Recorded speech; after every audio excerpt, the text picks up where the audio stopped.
అయ్యగారు భోజనం సిద్ధంగా ఉంది. వస్తున్నా. అమ్మాయిని కూడా పిలు. ఏం గౌరీ? అమ్మాయి గారు ఆయనతో భోంచేస్తారు.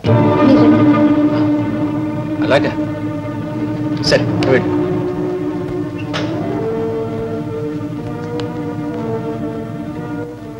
విమల,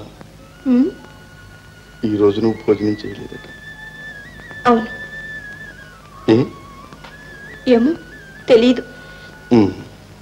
నేను కూడా భోజనం చేయలేదు. భోంచేయలేదా? కారణం? దిగులు. దిగులా? ఎందుకు? నువ్వు నన్ను ఆ గజ దొంగ బారి నుంచి తప్పించావు. నేను ఇప్పుడు అంతకంటే పెద్ద గజ దొంగ చేతులు చిక్కుబడిపోయాను. గజ దొంగ ఎవరతను? విమల, నీ ఆదుర్దా చూస్తే ఆ ఉగ్రసింహుడు బారి నుంచి తప్పించినట్టు నన్ను ఈ గజ దొంగ చేతుల్లో నుంచి కూడా తప్పించేటట్టున్నావే. తప్పకుండా. ఎక్కడున్నాడో చెప్పండి. ఇక్కడే.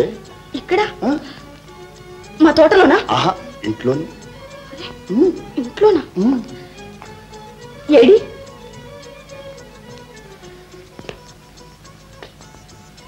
అవును, నా ఎదట ఉన్న ఈ గజ దొంగ. పోదురు, మీకెప్పుడు వేళాకోళమే. నేను హడిలిపోయాను. విమల, నన్ను గురించి నీకంటే దిగులు పడే వాళ్ళు ఎవరుంటారు? మన మనస్సులు రెండూ కలిసి వినటానికి ఇంతకంటే నిదర్శనం ఏం కావాలి? అయ్యగారు వస్తున్నారండి.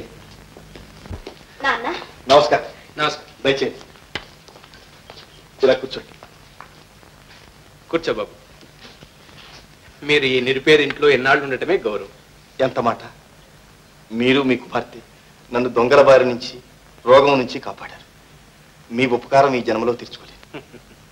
మా ధర్మాన్ని మేము నెరవేర్చాం. కష్టాల్లో ఉన్నప్పుడు ఆదుకోవడం మానవ ధర్మం కదా. మీరు సుఖంగా వెళ్ళిరండి. వెళ్లే ముందు ఒక్క చిన్న కోరిక తమరు తప్పక నెరవేర్చాలి. చెప్పు నాయనా.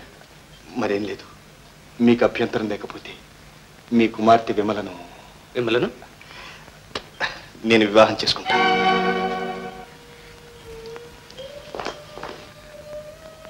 మా అమ్మాయిని మీరు వివాహం చేసుకుంటారా?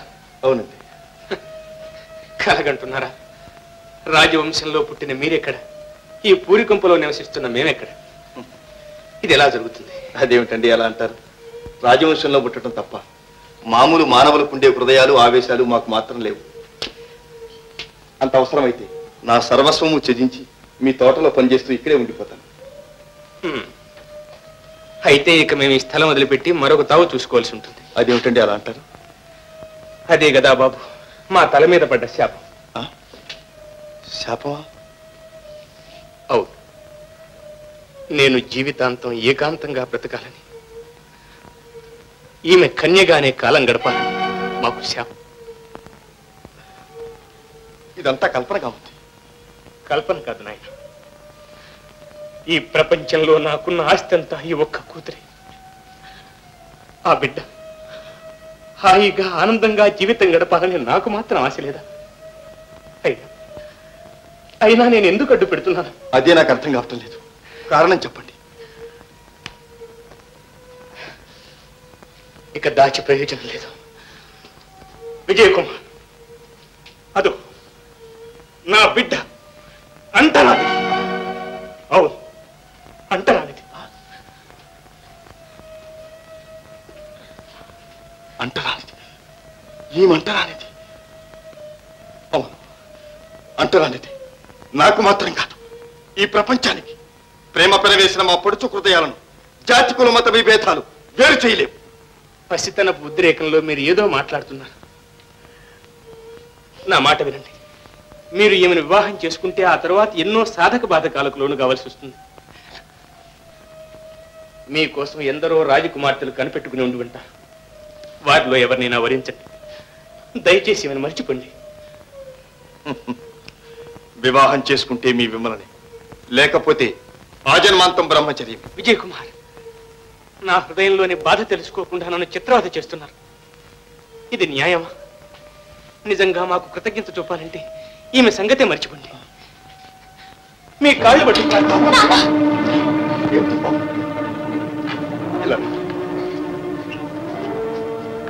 కూర్చోండి బాబు.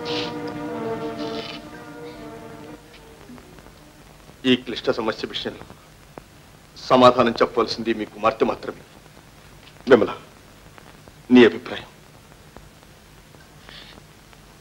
మీకు కష్టమో నిష్ఠూరమో కలిగించే వివాహం నేను ఏమాత్రం సమ్మతించను. మనకు మంచి చేకూర్చేదైతే నాన్నగారి శుభకార్యానికి అడ్డు చెప్పేవారిని. అయితే సరే విమల, నీ తీర్పుకు నేను అంగీకరిస్తున్నాను. కాలమే మీ నాన్నగారి మనస్సు మారుస్తుంది. అంతవరదాకా నేను ఏకాంతంలో నీ కోసం ఎదురు చూస్తూ ఉంటాను. ఈ మాట మాత్రం మర్చిపో.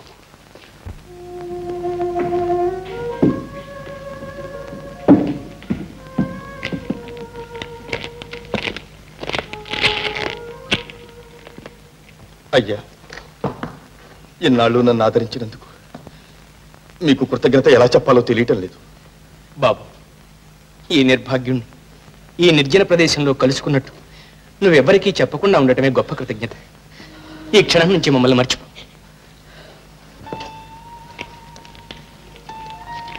విమల, నే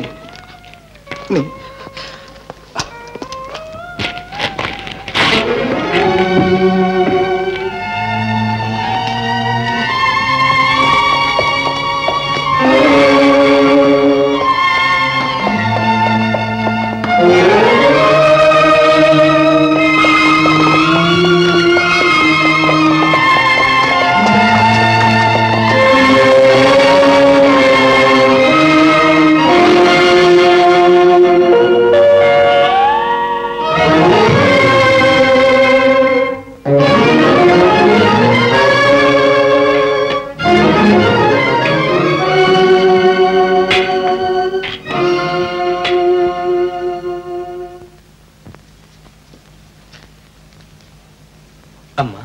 నాన్న, ఏమిటమ్మా? ఏమి లేదు నాన్న. చూడమ్మా, చాలా రోజుల నుంచి నీకు ఒక కథ చెప్పాలనుకుంటున్నాను. కథ నాన్న, చెప్పండి. సుమారు 16 సంవత్సరాల క్రిందటి సంగతి ఇది. ఆంధ్రదేశంలో అనంతగిరి అనే పెద్ద జమీందారి ఉంది. ఆ జమీందారు పుట్టుక నుంచి కుంటివాడు. అందుచేత తన పెళ్లి మానుకుని తమ్ముడు రాజేశ్వర ప్రసాద్ ఆనందపురం జమీందారు కుమార్తె రాజ్యలక్ష్మిని పెళ్లి చేసి అధికారం కూడా అప్పగించాడు. ఆ భార్యాభర్తలకు బంగారు బొమ్మలాంటి లలిత కుమారి అనే 3 సంవత్సరాల కుమార్తె ఉంది.